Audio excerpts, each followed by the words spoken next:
Yan, Sir Obet Flores, okay na po yung Nissan Urban nyo na pinakabitan nyo ng backhorn 2 tones dito sa tarima natin. Yan, naka-brake light siya ngayon mga kabisyo. Pre, patras nga ako. Angat mo nga yung preno muna.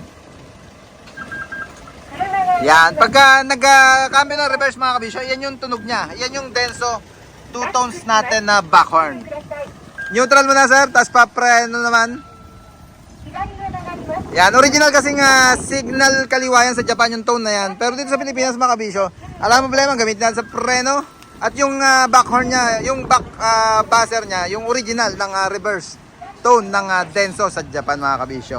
Yan, yung bosina naman sir, pinaayos nga pala. Sir, sige pa. Nakakabit na yung bosina sa kanila mga kabisyo. Sir, padiinan niya yung air horn. Ayan, okay na mga kabisyo. Dala na nung van mga kabisyo, nakakabit na sa van yung tawag doon, air horn at yung stock nila na busina. Pinayos na lang sir, no? Pinayos lang kay Andy yung wiring, nilagyan ng selector. Mga hose, pinalitan ng hose mga kabisyo, binago yung linya sa makatuwid. Ulitin nga mga kabisyo, nakakabit na sa van ni Sir Obet yung mga busina, yung backhorn, yun yung dinagdag natin ngayon dyan. Siyempre, shoutout lang, nagpapa-shoutout si Sir Obet. Nasa Vancouver, Canada siya ngayon mga kabisyo.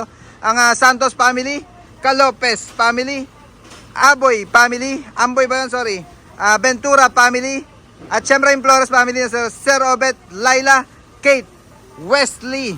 Yan, nasa Vancouver, Canada sila. Si Sir Leet ang nagdala dito sa tarima natin. From Aurora pa kayo, sir? Aurora, sir. Yan, napakalayo. Salamat po at Baler. Yan. Ingat po pa uwi at all goods na. Nayari na yung mga project dito sa van ni Sir Obet Flores. Sir, thank you po. Ingat po pag uwi ng Baler. Yan, oh.